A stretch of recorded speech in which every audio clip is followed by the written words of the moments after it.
অনেক দিন পর বেশ লাগছে বন ভ্রমণ। মাঝে মাঝে কাজের ফাঁকে এইসব জায়গায় এলে মন খুব ভালো লাগে। শুদ্ধ বাতাস, মাটির সোনা গন্ধ, পাখির কলতান, আহা।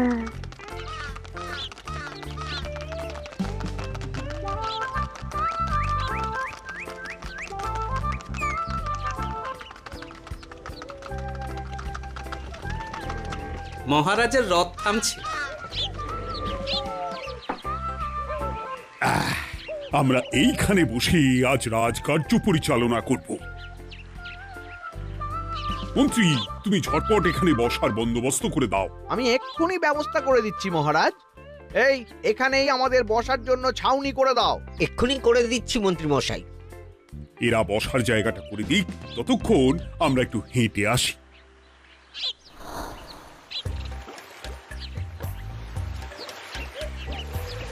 সকালবেলা হাঁটা শরীরের পক্ষে খুব ভালো মহারাজ।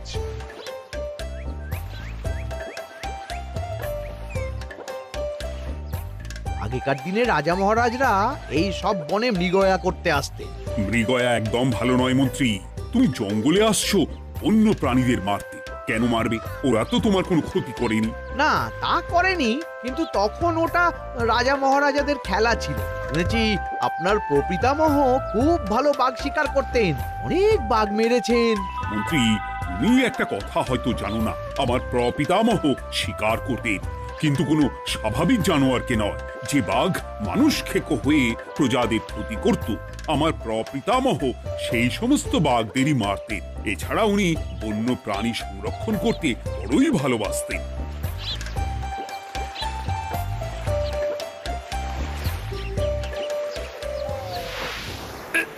উফ, এটা আবার কি?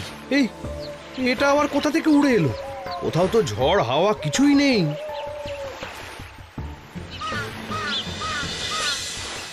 একটা ধাঁধা মহারাজ, এই কাগজে লেখা। ধাঁধা? পড়ো দেখি। জোয়ার ভাটা প্রভুর খেলা, ভাটা হবে হলে বেলা। ভাটা হলেই দেখা যাবে লাল রঙের এক পাথর পাবে। নদীর ধারে গর্ত করে যত্নে সাজাই কলস ভরে। হেথায় হোথায় ছড়িয়ে যাহা, অন্ধকারে জলে তাহা। ঢুকলে চক্ষু ঝলসে যাবে, হাতের কাছে ঘন্টা পাবে।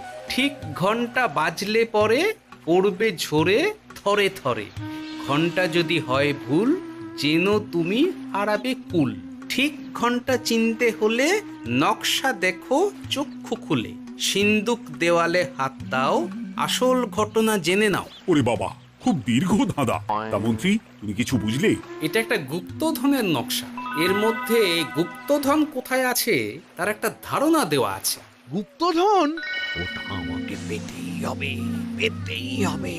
দেখি দেখি, একবার কাগজটা দাও। গোপাল, কাগজটা আগে আমার হাতে দাও, দেখি ভালো করে। এখন নদীতে জোয়ার চলছে গোপাল। একটু পরেই ভাটা শুরু হবে। হ্যাঁ, ভাটা না হলে কিচ্ছু বোঝা যাবে না। এখানে স্পষ্ট লেখা আছে, ভাটা হলেই দেখা যাবে লাল রঙের এক পাথর পাবে। তার মানে আমাদের ভাটা হওয়া পর্যন্ত অপেক্ষা করতে হবে।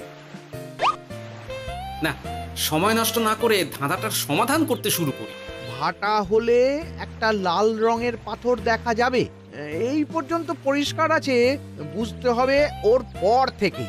পড়ো গোপাল, চলো আমরা সবাই বুদ্ধি লাগাই। নদীর ধারে গর্ত করে যত্নে সাজাই কলস ভরে। এটার অর্থ, ধাঁধাটা মাথায় বসিয়ে নিয়েছি, এবার কে কি বলবে সেটা শুনতে হবে। চলো গোপাল, আমরা ধাঁধা যেমন যেমন বলেছি তেমন তেমন ভাবেই চলি। চলুন মহারাজ, এখন আমাদের দেখতে হবে লাল পাথর। কোথায় আছে লাল পাথর? চলো চলো সবাই, চোখ কান খুলে আমরা নদীর পাড় ধরে হাঁটি। আমি একটু তফাতে হাঁটি। গুপ্তধন আমাকে একা পেতে হবে। ভাটা হলেই দেখা যাবে লাল রঙের এক পাথর পাবে। আমাকে চোখ কান খোলা রাখতে হবে। লাল পাথর, নদীর চড়ায় লাল পাথর দেখতে হবে। লাল পাথর, লাল পাথর। ওটা কি? এই তো লাল পাথর, লাল পাথর। ওরা অনেকটা এগিয়ে গেছে, ওদের আমার দিকে নজর নেই। এই সুযোগ, এই সুযোগ, একা একা গুপ্তধন নিয়ে পালাবো। আহ, এ- এ।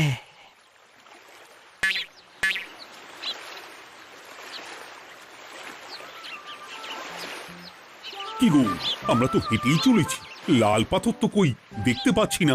আরেকটু হাঁটতে হবে মহারাজ, গুপ্তধন বলে কথা, ওকে আর সহজে ধরা দেয়? সেটা অবশ্য সঠিক কথা। আচ্ছা, আমরা সবাই তো আসছি হেঁটে হেঁটে, মন্ত্রী মশাই গেলেন কোথায়? ও কি যে ঘটে! সত্যি তো, মন্ত্রী কোথায়? ও সেনাপতি, মন্ত্রীকে দেখেছো? কই, না তো মহারাজ। তাহলে কোথায় গেলেন মন্ত্রী মশাই? এই জঙ্গলে বাঘ ভাল্লুক আছে, শেষে কিনা বাঘে নিল। হায় হায় হায়, মন্ত্রী গিন্নির কাছে আমি কি মুখ দেখাবো? হুম, বাঘ ভাল্লুকের পেটে যাবার লোক তো মন্ত্রী মশাই নন। ও গোপাল, কি ভাবছো? কিছু তো একটা বলো। এখন আমাদের মন্ত্রী মশাইকেই খুঁজতে হবে। তবে মন্ত্রী মশাই বাঘ ভাল্লুকের পেটে যায়নি। তুমি নিশ্চিত হচ্ছ কি করে? অত পেঁচালো মানুষকে বাঘ ভাল্লুক গন্ধ শুকেই ছেড়ে দেবে, হজম করতে পারবে না। না না না, এখন রসিকতা করার সময় নয়, আমাদের মন্ত্রীকে খুঁজে বার করতেই হবে। কোথায় গেল মন্ত্রী? চলো চলো, গুপ্তধন মাথায় থাক, চলো মন্ত্রীকে খুঁজি। আহ, মন্ত্রী কোথায় গেল কে জানে। একবার পুরো ধাঁধাটা ঝালিয়ে নি। ভাটা হলেই দেখা যাবে লাল রঙের এক পাথর পাবে। ভাটা হয়েছে, লাল রঙের পাথরের মাথায় চাপ দিয়ে গুহার মুখও খুলেছি। এবার এবার নদীর ধারে গর্ত করে যত্নে সাজাই কলস ভরে। এটাই তো ঠিক বুঝতে পারছি না।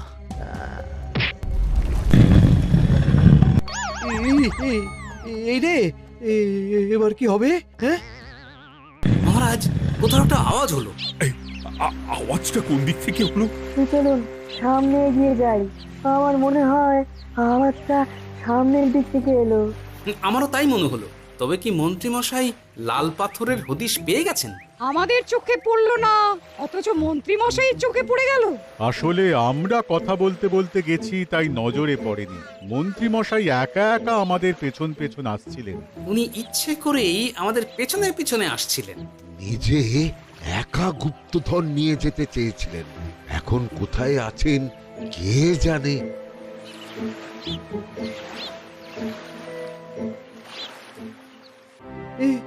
অন্ধকারে কিছু দেখতে পাচ্ছি না তো। ধাঁধাতে কি ছিল? হ্যাঁ, কি ছিল?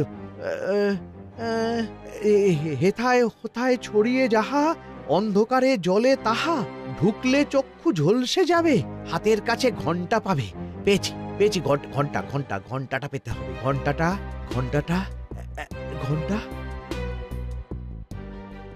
ভাটা হলেই দেখা যাবে লাল রঙের এক পাথর পাবে, নদীর ধারে গর্ত করে যত্নে সাজাই কলস ভরে, হেথায় হোথায় ছড়িয়ে যাহা, অন্ধকারে জলে তাহা, ঢুকলে চক্ষু ঝলসে যাবে, হাতের কাছে ঘন্টা পাবে। ঠিক ঘন্টা বাজলে পরে পড়বে ঝরে থরে থরে, ঘন্টা যদি হয় ভুল যেন তুমি হারাবে কুল। ঠিক ঘন্টা চিনতে হলে নকশা দেখো চক্ষু খুলে, সিন্দুক দেওয়ালে হাত দাও, আসল ঘটনা জেনে না। এবারে ভালো করে ঠান্ডা মাথায় ভাবতে হবে।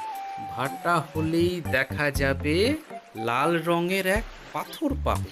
সেই লাল পাথরটাই তো খুঁজে পাওয়া যাচ্ছে না, অথচ মন্ত্রী মশাই খুঁজে পেলেন। আওয়াজটা কোথা থেকে আসছিল?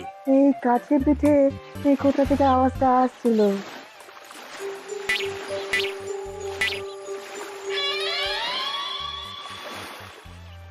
এই তো, এটাই মনে হয় সেই লাল পাথর। একটু নাড়িয়ে চাড়িয়ে দেখি তো কিছু হয় কিনা।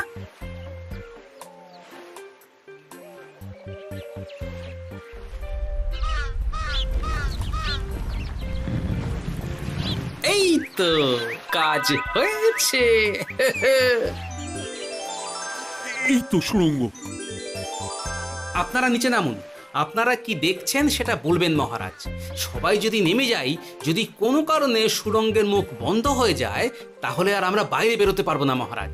গোপাল ঠিকই বলেছে, আমরা দুজন বাইরে থাকি। মহারাজ, আর একটা কথা, কোনো ঘন্টায় হাত দেবেন না, মনে আছে তো? ঘন্টা যদি হয় ভুল, যেন তুমি হারাবে কুল। ওরে বাবা, এই বয়সে আর কুল হারাতে চাই না। ঠিক আছে, তোমার কথাই অক্ষরে অক্ষরে পালন করব। দেখি এই সুরঙ্গে মন্ত্রীমশাইকে দেখতে পাই কিনা। চলুন মহারাজ, সুরঙ্গে নামি। সবাই সাবধানে নামো।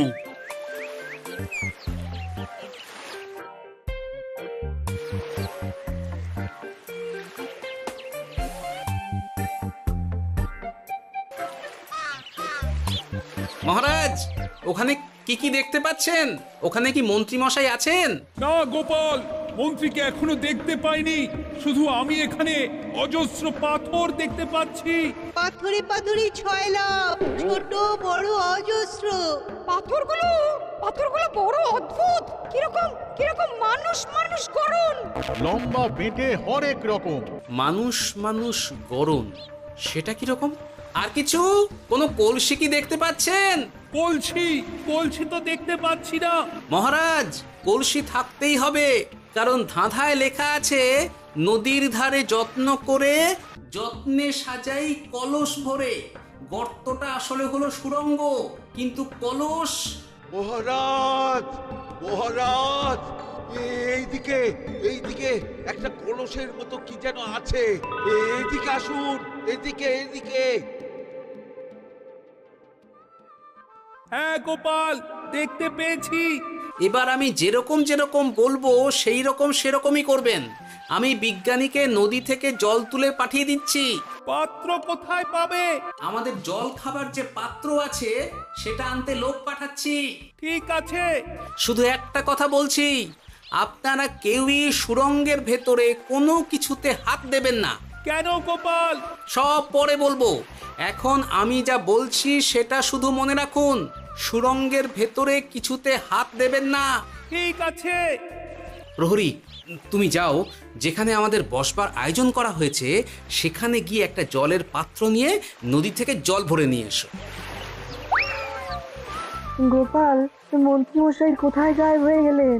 কোথাও গায়েব হয়ে যাননি বিজ্ঞানী, কোথাও গায়েব হয়ে যাননি উনি। উনি ওই সুড়ঙ্গের ভেতরেই আছেন। কিন্তু কেউ তো ওনাকে দেখতে পাননি।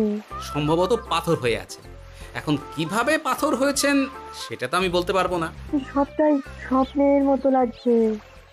ঠিক যেন স্বপ্নের মতো লাগছে। এই জীবনে সুরঙ্গ দর্শন হয়ে গেল।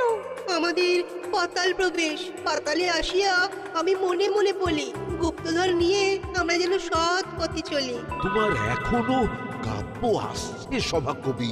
আসছে মানে কাব্যের সাথে আছে রোমাঞ্চ, করছে গা শীত, হচ্ছি আমি অধীর। মহারাজ, জল দিয়ে বিজ্ঞানীকে পাঠাচ্ছি। কি করতে হবে বিজ্ঞানীকে সব বলে দিয়েছি। তুমি ভেতরে আসবে না? আসবো ঠিক সময়ে। এখন আমি যেমন যেমন বলবো আপনি ঠিক তেমন তেমন করবেন। ঠিক আছে। বিজ্ঞানী, যেমন যেমন বললাম ঠিক তেমন তেমন ভাবে কলসিকে জল দিয়ে পরিষ্কার করবে। মনে রেখো, ধাঁধায় আছে কলসি সাজাই যতন কর। তুমি একটা কথা মনে রেখো বিজ্ঞানী, কোথাও হাত দিও না কিন্তু। ঠিক আছে গোপাল, তোমার উপস্থিত বুদ্ধির তুলনা নেই। আমি যাচ্ছি গোপাল। সাবধানে সাবধানে। মহারাজ, বিজ্ঞানী যাচ্ছে। সাবধানে নামো, সাবধানে। মহারাজ, এই কলসিটা কোথায়? ওই তো, একটু সাবধানে যাও।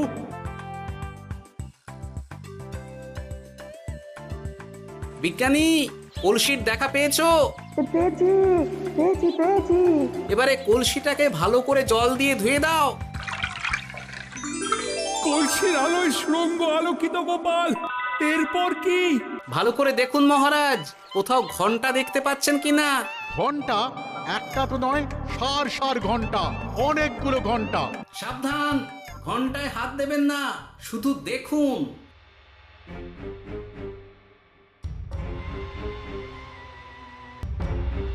মহারাজ, আমরা গুপ্তধনের খুব কাছে চলে এসেছি। তাই নাকি? কি মজা কি মজা, এবার খাবো ক্ষীরের গজা। আহ, সভাকবি চুপ করো। এখনো আমরা গুপ্তধন পাইনি। পাওয়ার মুখে দাঁড়িয়ে। সবগুলো তারা আঁকা।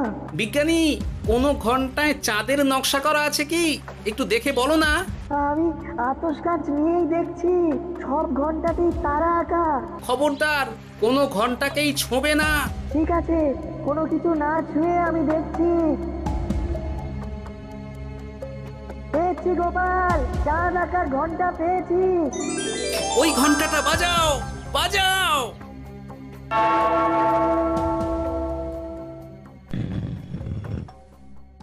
গুপ্তধন পেয়েছেন মহারাজ?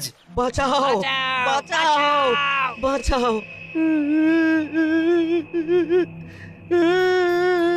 বাঁচান মহারাজ, বাঁচান বিজ্ঞানী, মহারাজ, মন্ত্রীর গলা পাচ্ছ না? মহারাজ, আমি পাথর হয়ে আছি, আমাকে মানুষ করুন মহারাজ। তুমি তো মানুষই ছিলে, হঠাৎ করে পাথর হলি কেন? মহারাজ, গুপ্তধন পেয়েছেন? পেয়েছি, তার সাথে মন্ত্রীকেও পেয়েছি। মন্ত্রী এইখানে কোথাও পাথর হয়ে দাঁড়িয়ে আছে। দাঁড়ান মহারাজ, এবার আসছি। সাবধানে এসো। আমি ভেতরে যাচ্ছি, বুঝলে? যদি কোনো কারণে দেখো পাথরটা গুহার মুখটা আটকে দিয়েছে, অমনি তোমাদের কাজ হলো পাথরটাকে ছুঁয়ে ফেলা, বুঝলে? ঠিক আছে গোপাল দাদা। আমার মনে হয় বিপদ আর কিছু ঘটবে না, তবুও সাবধানের তো মান নেই। ঠিক আছে, তুমি নিশ্চিন্তে ভেতরে যাও। বাঁচাও, আমাদের বাঁচাও, আমাদের সবাইকে মানুষ করুন। আমাকে মানুষ করুন মহারাজ। আপনাকে তো মানুষ করা হবে মন্ত্রী মশাই। আগে বলুন, আপনি পাথর হলেন কি করে? ও, মনে পড়েছে, ধাঁধার শেষ লাইন। সিন্দুক দেওয়ালে হাত দাও, আসল খবর জেনে নাও। সত্যি গোপাল, তুমি না থাকলে এই এত কিছু আমাদের সবার কাছে অজানাই থেকে যেত।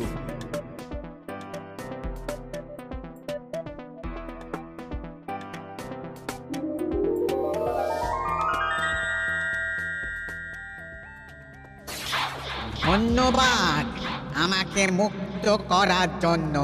আপনি কে? আমি যক্ষ। আমাকে এই ধন সম্পত্তি পাহারা দেওয়ার জন্য এক ডাকাত দলের সর্দার যক্ষ করে রেখেছিল। আমি 100 বছর ধরে এইখানে যক্ষ হয়ে আছি। আমি তোমার জন্য মুক্ত হলাম গোপাল। এই সম্পত্তি তোমার গোপাল। সম্পত্তি নিয়ে আমি কি করব? আমি এই সব সম্পত্তি মহারাজকে দান করলাম, রাজ্যের অনেক কাজ হবে। তুমি ধন্য গোপাল, তুমি ধন্য। এবার আমার যাবার সময় এসেছে, আমাকে যেতে হবে। যাবার আগে এই পাথরগুলোকে মানুষ করে যান। এরা সব লোভী। আমি আমার সীমিত ক্ষমতায় এই গুপ্ত ধনের ধাঁধাকে এখানে যারাই ভ্রমণ করতে আসে তাদের হাতে তুলে দিই, কিন্তু কেউ এই ধাঁধার সমাধান করতে পারে না। সবার মনে লোভ কাজ করে, এই লোভ এদেরকে পাথর করে রেখেছে। পাথর হলো কি করে? একটা মানুষ এসে বুক ভরা লোভ নিয়ে আধা পুরো না জেনে পাথরে হাত দিলেই সে পাথর হয়ে যাবে।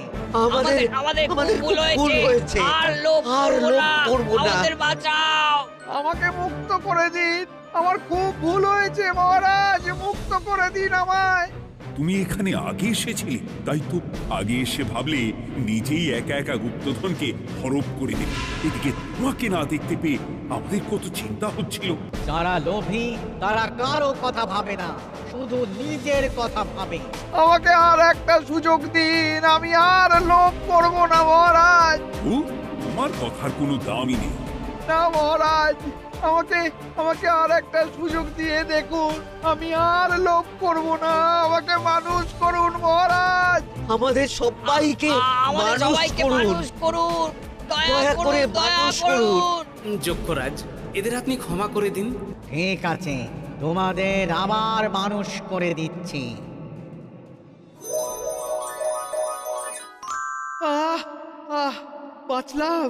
বাঁচলাম। এই রকম বারবার বাঁচা যাবে না, কিন্তু এবার সাপ ব্যাং যাই হবে না কেন ওইভাবেই থাকতে হবে, এই আমি বলে দিলাম। এবার আমার মুক্তি। মুক্তি নেবার আগে আরেকটা প্রশ্ন, যে ডাকাত সর্দার তার সম্পত্তিকে রাখার জন্য আপনাকে যক্ষ বানিয়েছিল, এই সম্পত্তি তো তাদের, আমরা তো নিতে পারি না। লোভ বড় খারাপ গোপাল, অতিরিক্ত লোভ মানুষকে পশু করে দেয়। ওই ডাকাত দল এই সম্পত্তির জন্য সবাই কাটাকাটি করে মরে গেছে, কেউ আর বেঁচে নেই। সুতরাং এই সম্পত্তিতে তোমার অধিকার আছে, এই সম্পত্তি তুমি গ্রহণ করো। নিলাম আমি, কিন্তু এই সম্পত্তি মহারাজকে আমি দান করলাম। ডাকাত দল জনগণের সম্পদকে লুঠেই তো সম্পত্তি বানিয়েছে, তাই আমি জনগণের কাজে লাগবার জন্যই এই সম্পত্তি মহারাজকে দিলাম। গোপাল, তোমার জয় হোক। এবার তাহলে আমি যাই, তোমরা সবাই সুখে থেকো আর ভালো থেকো। গোপাল, তোমার তুলনা হয় না।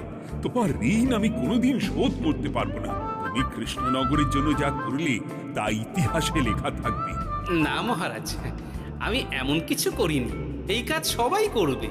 জয় গোপালের জয়, জয় গোপালের জয়। জয় কৃষ্ণনগরের জয়। জয়